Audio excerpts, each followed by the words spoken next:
So today I had a plan to do a video on a subject, but on the way to work I heard a little spill from Gaetz down in Florida that I so disagree with that I felt I needed to talk about it a little bit as well.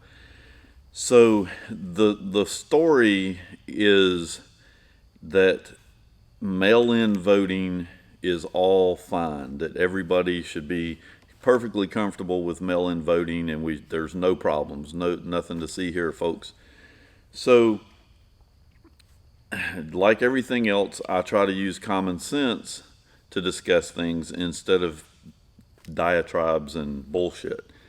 And so I wanted to talk for a minute about how this all works and how it will work.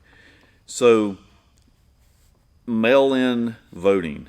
The first problem with mail-in voting is they try to, and Gaetz did this, they try to compare what we're doing now to what we're talking about doing tomorrow. What we're doing now is if I am going to be out of town, or maybe I've got meetings or something, or there's something going on in my life that I can't make it to the polls, or it's going to be very difficult for me to make it to the polls. I want to go ahead and vote ahead of time and make sure my vote is there, but I'm not going to be able to make it to the poll. And so I contact the voting office and I request a mail-in ballot, which gets mailed to me directly because I'm the one that requested it. It gets mailed to my house. I pick it up, I fill it out, and I mail it back in. When I mail it back in, I'm mailing it. I'm pretty sure that I'm the one getting the stamp to put on it to send it back in. I could be wrong there. I don't think it's a prepaid envelope, but in any event, I'm mailing it in before the election. In fact, generally speaking, you're mailing it in before election day, so it's there. When it arrives at the voting facility or wherever it gets sent, it's not immediately counted. In fact, from my understanding, and I could be wrong with this, but from my understanding, mail-in ballots are counted after the fact, and they're usually only counted, immediately or they're close to the election if the election is very, very close. So, generally speaking, the people that go into the voting offices or the schools and the other places to vote, they actually those ballots are counted that day. They're the ones that are you're watching on the ticker tapes on the news and all that stuff.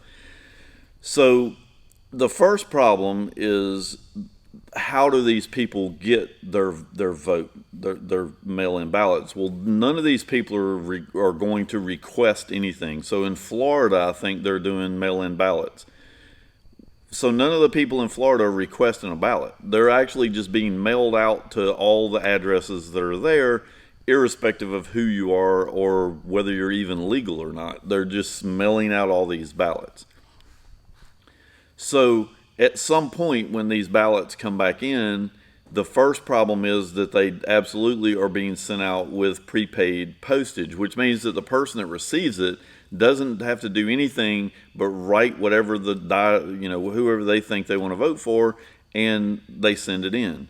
Well, the problem is that I would venture a guess that 90%, I'll be generous, let's say 75% of the people in the United States don't watch politics. They have no idea what is going on. They see, friendly protests all over CNN, and if they're watching Fox News, they actually see that they're not friendly protests, they're riots. But outside of that, they don't watch the news every day. In fact, to be honest with you, I tried to bail out of the watching the news every day. In fact, I did for a good year. I didn't watch any at all because I kept watching all these things going on, and I couldn't do anything about it. So the only reason that I started getting back involved in watching the news and being stressed out all day long is that I can see that ignoring the problem isn't going to make the problem go away. These kids coming out of college are really brainwashed. They really are as stupid as they look on TV. And I'm going to get into that here in a minute. But So the problem is kind of, you can't ignore the problem and hope it's going to go away, because it's gotten too big. It's now a movement. It's not a, let's save the blacks. It's a, let's destroy the America that everybody knows, and so we can't sit around and watch it. So back to the ballots. So we're going to mail these ballots out to people that we don't even know who the hell they are or who's living where, and we're going to allow them to fill in a box to vote for somebody that you're getting votes from people that have no idea what's going on. So imagine this: every college student in America is now going to be able to vote, and we already can see what the vast majority of the college students think. So you're going to swing an election in a direction that most of these college kids are little punk kids that wouldn't get out of bed in the morning to go vote on their own. They just want to raise hell about everything. And so you're making them have to work for the vote, versus now we're just going to mail it to their dorm room and have them all vote. And so the biggest mistake of this whole thing is to think that only people that know what they're voting for are going to vote. You're going to have a bunch of people, you're going to have 10 times more votes getting counted, and the people that are voting don't have a clue what they're voting for. So that's the first problem. The second problem is that a post office, and we've already, this is the amazing thing, we've already seen everything I'm talking about happen. New York right now in August of 2020 still can't tell you who won their election from 4 or 5 months ago, because they still have ballots coming in the mail. And so they keep counting these ballots up. I mean, it's absolutely insane. But here's the problem. These ballots that are getting mailed out have prepaid stamps on them. Prepaid stamps don't get don't get stamped again when they get delivered to the post office. So what's the big deal? Well, I have absolutely no idea, no way to prove when that envelope was actually put in the mail. So imagine this. We have a close election. The Democrats or Republicans, it could go either way, but the problem is 90% of the time the Republicans aren't the ones that are breaking the law and cheating on everything. So I'm going to say Democrats. We're just going to keep this real. So Democrats are going to see that the election is close, and all of a sudden they're going to have all these extra mail-in ballots that start showing up at the post office for the other candidate to try to squelch what's going on as far as what the election was headed toward. That's the next problem. And you couldn't not count them because you don't know when they were mailed. There's no way to prove when the thing actually got mailed in. And believe it or not, in August, New York is still counting ballots that are coming in the mail. How in the world they're justifying what they're doing, but the Democrats don't justify anything. They just tell you that you're racist if you don't want to count all those votes. So so that's a problem. Now, we've got video evidence of post office workers. They go to collect the mail in a certain area, and they get all of these pre-stamped, they know what they are, envelopes that are coming in the mail. Well, they can look at the neighborhood and probably figure out that most of the people are voting Republican or Democrat. And they're taking the mail that they collected from certain neighborhoods and they're throwing it away. So people are voting, and their vote is never even going to get counted because the postal worker threw the stuff away. And I'm not suggesting that all postal workers are going to do this, but the problem is the ability of the postal worker to do this is there. So saying that it's not going to happen is just ignorant. So you got the postal worker that can absolutely throw the things away. But let's say that he doesn't, and he puts it in the ballot box or puts it in wherever he's mailing it. Well, now he mails it off somewhere else. Well, now instead of each local district counting their own ballots or doing their own thing, now they're going to be doing it behind closed doors because nobody's there to watch these ballots being counted. You're not having an election day where everybody's walking in and people can walk in and watch to make sure that everybody's following the law and doing things correctly. Now you're just going to have these ballots magically getting counted in I don't know where they're planning on doing it. Are they going to do it on the town square so that everybody can watch what they're doing? No. The next problem is that when you vote at a voting booth, because most voting booths have gone electronic, those votes are being tallied as you're going through the day.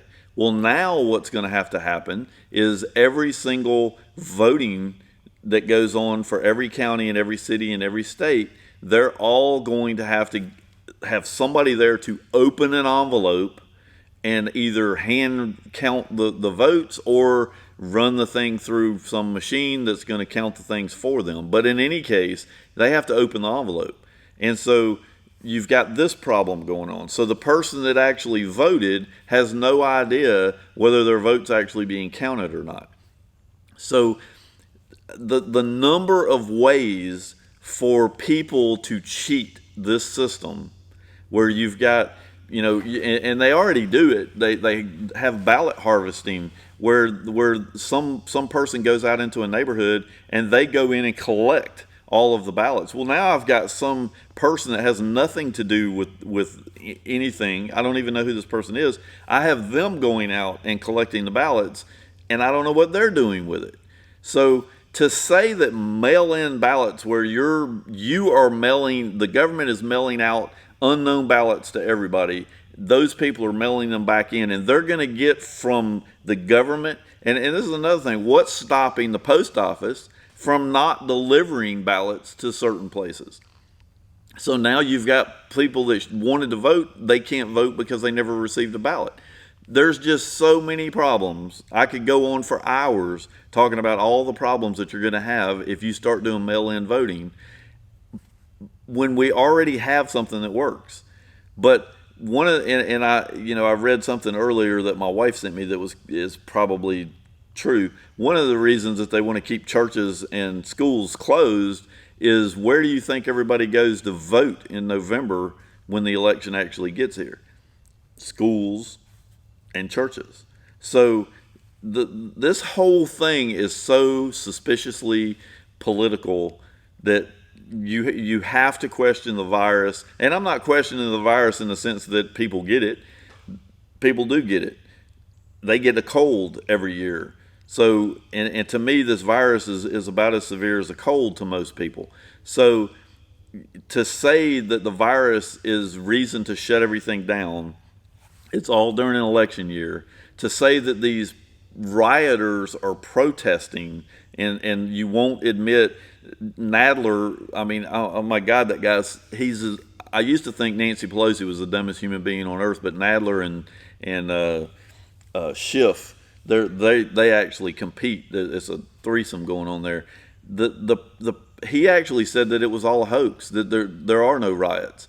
Everybody's peacefully protesting, and that police are going out and beating and tear gassing and bombing the innocent protesters. Holy shit, have we really gotten this stupid? And the problem is, there's actually people that believe this crap. I don't know what they do all day, how they think that they're educated in any of this stuff, but they actually believe that this is happening, that the police are actually going out and beating people. And yet you can watch videos of the police standing in the middle of mobs doing nothing, which infuriates me. Like I said in the earlier video, a lot of the police officers are dicks. To say that police officers are all angels and they all save our lives is just the dumbest thing I've ever heard as well. So I'm not even implying that the police officers are not guilty of being assholes, but being an asshole doesn't give you the right to try to shoot and kill them. And it doesn't give you the right to go and get rid of them because the rest of us need them. The whole thing has gotten so ignorant that it's really hard for me to even discuss it. It's hard for me to watch it anymore, because you're left with this sense of rage that it's hard to deal with. So the problem that you have right now, and it should be obvious. I've got a couple people that are giving me a hard time on my videos that I don't really understand their rationale, because Trevor from California is just ignorant. He thinks that he's not been brainwashed, and that he actually has all this this knowledge, and yet his knowledge completely and utterly mirrors exactly what colleges are teaching kids today. They mirror exactly what these dumbasses that are running around the streets. And if you're running around the street, yes, you are a dumbass. So be clear about that. But you've got all these people running around thinking these things that are asinine, and Trevor repeats it all. So he doesn't have an original idea in his head, but he wants to spout it as if him having a college degree and me not having a college degree makes him more intelligent. I don't get people like that. And then there's another guy that that is black and has a whole lot more standing with me than Trevor does. Trevor's a white kid telling me that white privilege exists, which again blows my mind. But the other guy does have a standing, but he's really not giving me any information. Like he tells me that that he disagrees with what I'm saying, but he really hasn't given me any specifics for me to go on. So he could be right, and I could be wrong about some of the things that I've said. I don't think so, and I'm gonna tell you why I say that I don't think I'm wrong, and it would be hard to convince me that I am wrong. And make sure that there is a distinction between what Trevor thinks and what I'm saying. I am researching the issues that I'm talking about. I'm not just sitting up here and spouting off a bunch of bullshit that some college professor told me. And so I try to base everything that I'm saying on common sense and facts.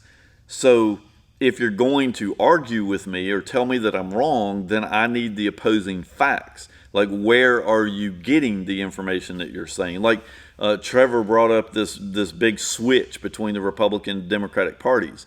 Well, anybody with a brain that actually looks at the names of the Democrats and the Republicans and watches what happened during this period that everybody switched knows that never happened.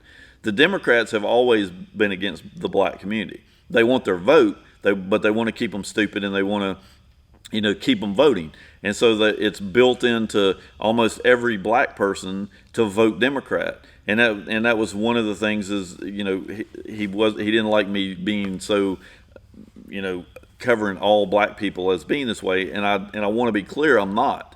There are black people that don't vote Democrat, but I would like for you and everybody to look at how they're treated. Look at a Republican black person and look how the black community treats them. So it is not in any way comparative. Like if you look at the whites, the Democrat whites and the Republican whites, we don't sit and call each other names all day. I mean, we go to parties together and we're, everything's fine. We can even talk politics, and we may disagree, but we don't throw things at each other, and we don't call each other, Uncle Tom and all this other stuff trying to insult each other. Sometimes it happens. There's always an exception. So don't imply that anything I'm saying that it was 100% of the time. But the point is it's not the same. There's a huge difference between the way the black community treats Republican blacks, conservative blacks, and the way that they, treat everybody else. So there really is not a good comparison there for me. But So the point here is that you cannot do mail-in voting. It will be so chock full. They just did it in New York. Go look at what's going on in New York and explain to me why that won't happen all across the entire country. So we've got to stop talking about this. We've got to go to the election booth and vote the way we always have, because now you have not entirely informed people, but you have more informed people. At least they're watching the news and know that they're supposed to vote that day. The vast majority of Americans don't even know what day they're voting. So you're clouding all this stuff, and now we're making the election not about the people that want change. And we're just going to have people voting that just have a piece of paper sitting in front of them. All I got to do is fill this in and hit the mail button, and I'm done. And that's just not going to work. That is not the way that we need to be doing elections. And we're going to end up in a bigger mess if we continue to do that.